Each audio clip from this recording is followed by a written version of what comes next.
Friday, it is Ryan and Haylie from Ticor Title. What's up, baby? What's up? Happy Friday! It is, I can't say a gorgeous day, but it's like the sun's popping out a little bit. It's a little chilly. It's nice. It's a nice little cold weather. So, how's it going over there? Yeah. It's good. You know, it's wonderful that we are reporting from beautiful San Diego, Mission Valley, California, because we have a topic that's not so awesome and beautiful in Mechanic Liens today, but they are a necessary part of settlement services, and escrow and title units everywhere are dealing with Mechanic Liens right now, closing hundreds of files on Friday. I mean, what do we got? We got the top 5 things or some absolutes that we must know about Mechanic Liens, how to avoid them, how to resolve them. We have so much that I had to bust out the laptop today. I know, this is kind of a new feature here. Usually we got it, but today I was like, oh, Mechanic Liens are important. There are specific dates that are pretty important with Mechanic Liens. So we just wanted to make sure we're giving you the correct info. See, the company takes care of Blondie over here. Our request for a laptop is, I guess, it's still pending. It's still pending. It's okay. So we just want to make sure we bring you just kind of the little overlay of how Mechanic Liens happen, how they get recorded, how do they go away, all the kind of just little minutia pieces of what a Mechanic Lien is, how does it come through, and you know, we have tons of Mechanic Liens that come up all the time that we see because, you know, people get remodels, they do things, and then unfortunately in the situations we've seen it come up where the people no longer can afford their home, so they have the Mechanic Lien on there because they're selling their home because they weren't able to pay for everything that they've gotten done. So Mechanic Liens are pretty common, and do we have like a working definition of a Mechanic Lien? If you walked up to me on the street and said, "What's a Mechanic Lien?" What do I tell them? So a Mechanic Lien is pretty much anybody who provided a material or service during construction that didn't get paid for it had to file the Mechanic Lien. Okay, so the guy that ran all the copper pipe, or the guy that did all the wiring, or the... Correct, so it could be for labor, it could be for equipment cost, it could be for materials, it could be for anything that was a part of the construction cost. So anything, so you. That's a lot of people, especially when you're subbing stuff out, the roofer, and all the materials that are involved with it. So all that kind of stuff gets piled into what a Mechanic Lien is, and then who can file it is anyone who did provide the service. So you know, the general contractor, the plumber, the electrician, whoever provided the service with their materials are able to file the Mechanic Lien. Okay, so whatever project they worked on, that there's an APN associated, they can file the Mechanic Lien because they got stiffed on the bill. Right. Or there's some kind of a dispute, they file the lien, and then now that owner, before they can sell that new build, or they're always going to have a cloud on title in the form of the Mechanic Lien, so that makes them get paid back. Correct. Right? And so there's a couple things too that are important with Mechanic Liens. It's the filing dates are very, very particular, especially when it comes to Mechanic Liens. Okay. So with the filing dates, they have to be, well, first of all, you have to be, the person getting the Mechanic Lien has to be aware that this is coming on. So the Mechanic Lien can go on after the notice of completion is done. So once the notice of completion is done, the remodel's been complete, and the person has not gotten paid off of it, after 20 days after the service of not being paid, then they have, after they've already given the owner the notice of completion, they haven't gotten paid, then they can issue a kind of a preliminary notice of, hey, we are going to be filing a Mechanic Lien. Pay us, or we're doing this. Or we're doing a lien. And then they have up to 60 days to get the building on. So you can't prematurely record a lien. Correct. Because maybe, I don't know, any number of circumstances. But, okay, cool. So the notice of completion, 20 days, file the lien. Yeah, and like you said, you have to be, the person getting the lien on them is notified, kind of like being served, like, hey, we're going to put this lien on your property. So you're not blindsided. Like, exactly. You can't magically wake up and have 17 liens on your house one day without knowing about it. Yeah, and there are strict deadlines, like I mentioned, these numbers and these days are very strict with the Mechanic Liens, or they, you know, are what's the word I'm looking for? They're not usable, they're voided. Voided out. Yeah. If you don't follow the timeline of the protocol, yep, if you don't follow, and it's no longer really effective. So to get those when you send that out and you get the mechanic's lien on there, there's a few things that can be done to dispute it. So once it's recorded, the claimant, so the filer, has up to 90 days, and if they don't redo the claim, then the mechanic's lien is voided as well.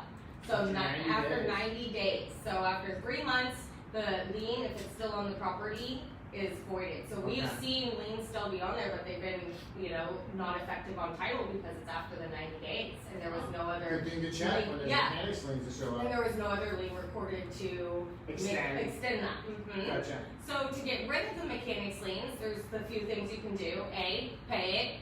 Pay your junior contractors and contractors. Yeah, and if there's a dispute on it, a lot of times these go to court if there's a dispute. So with the claimant and the defendant, they go to court, and then the judge determines what needs to be paid, what has to be paid, and whatnot. So well, you can see, you guys, like, well, most of us are like, well, why don't you just pay your people and you avoid the issue altogether, right? But it gets more sophisticated than that because you have a general contractor, you've got a builder, you've got an architect, you've got engineers, and they sub out the flooring to one contractor, and then they sub out the roofing to another. And there's a guy that does all the insulation. Then there's a different guy that comes in and does all the wiring. Then you have all these different subcontractors running around, which say there's 8 to 10 subs on a job, then you have a dispute with 2 of them. Those guys feel one way, you feel the other way, they go file a lien, right? And it happens all the time. So it's not like a good or bad type of thing, it's just a very gray area, very convoluted. Whenever you're building something or adding to a house or renovating a house, you're gonna run into some disputes and conflicts at times. That is these liens are a byproduct of those disputes, I think. Yeah, and definitely these are, we just wanted to let you guys know something that we see that comes up. It's not something to be like, oh my gosh, panic, lien on the property. Oh, no. We definitely have ways to get it overcome. We could order the demand. If they're selling the property, we get the demand for it. We pay off the contractors. So there's ways that this has been overcome. We just want to shine a light on one kind of lien that you're going to see on a prelim. If you haven't already, hopefully, you don't ever have to see it. Yeah. That's the best part. Hopefully you don't have to see it. But if it does come up, know that we're here. We've seen this before. We know how to help get rid of it, and we can help get it closed. We work through these all the time. We work through IRS liens, which IRS is about as rigid as it gets when it comes to institutions, okay? Oh, especially because COVID, too. We don't need to hear about the IRS and using the COVID excuse for that one. Oh, yeah, you can't, it's almost like an impenetrable fortress trying to get through and actually communicate with the right IRS, not the ones that call you, right? Those guys aren't that scam, but the IRS will deal with you. If you have an $80,000 tax lien or income tax lien, and I've seen those negotiated down to 10, 15 grand, on short sales and other scenarios. So if you can negotiate with the IRS, you have to remember the mechanics, lien claimant, and the owner, or the GC, or the property owner, are people. They're entities, but they're represented by people. These people are willing to negotiate. There's some kind of conflict, some kind of dispute, negotiate it out, and this guy can release the lien at any time. It doesn't have to be released at 40K. You guys might have agreed to 32 or something other than the face value. He can release the lien at any time. So just remember, it boils down to people. Get in a room, get across the table, hammer it out, negotiate it, release the lien. Right? Is that one of the options? Yeah, let's make that. I say we vote Ryan for president. Get at the table, negotiate the lien. We gotta keep the closet door. All the skeletons gotta stay in the closet. Okay? Oh yeah, I forgot those all come out when you hit that. So I'm human. I'm flawed. Deeply flawed here. You guys know But so yeah, we just wanted to kind of bring this. Yes, we do know this actually. Sorry. But though, Ryan mentioned IRS liens, mechanics liens, child support liens. These are all kind of liens that we've seen come up. So we just kind of wanted to shine a little bit of bright light, give you some inside knowledge, knowing that there are specific guidelines, there are specific dates that require mechanics liens to be enforced and to be to be valid. So we just kind of wanted to give you those time frames. So we might see one come up that it's expired and you're freaking out because you're like, oh no, this was recorded. There's a lien on here, but it could be reported, say, 2018. Well, the good news is our prelims have hyperlinks to documents, right? So they can hit the link on the prelim, and it'll take them to the copy of the lien where you can look at the date. Or you can just call us. As you know, we're very hands-on. Say, hey, item 7 looks like a mechanics lien. They never paid the guy that did all the woodwork in the house.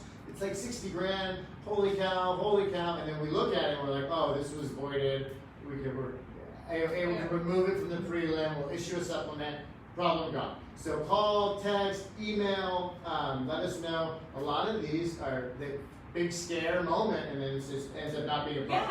Yeah, no, I totally agree. And that you just reminded me to say, any issue that you guys ever come across that you're seeing on your prelim, or something comes up, maybe the SI gets ran and something comes up on a buyer at the last minute, let us know. Give us those calls. We definitely have workarounds. We have ways to fix it. We have things that we can do. So give us a call. We can definitely help it with that. And any issues that you guys have that arise in the transaction, don't hesitate to give us a call. We're here to advocate on behalf of you guys and help you guys out. Well said, absolutely. And for a lot of flippers in the market today, a lot of spec homes. We're a part of a lot of infill projects going on. These are right for the Mechanic Liens. If you have any questions specifically, we've got all kinds of cool printouts and links and articles that are related on, so you can kind of further your education on what happens when you encounter any lien, a judgment, Mechanic Lien. But Mechanic Liens are pretty common because there's so much building going on. They're not making any more dirt in San Diego County, so they are building up, they're building out, they're ADUs like crazy. I can only imagine the kind of Mechanic Liens that are coming off of ADUs right now, which is all great. It's just indicative of the fact that our residential real estate and commercial real estate space is pretty hot right now. Right? Oh, I think that's the least to say. I mean, we feel for you if you're a buyer. Deep breaths, be patient. Hopefully more inventory will be coming on the market because they're building it too. So, and the new home sales, those are flooded. But we appreciate the opportunity to be on your team. Another little educational nugget for you on the title side. And for Haley Collier and Katie Methy and Shelby Connolly, your Ryan Haylie team at Ticor Title, we're pumped to be your team. Yeah. Have a great weekend. Bye guys. Okay. Bye.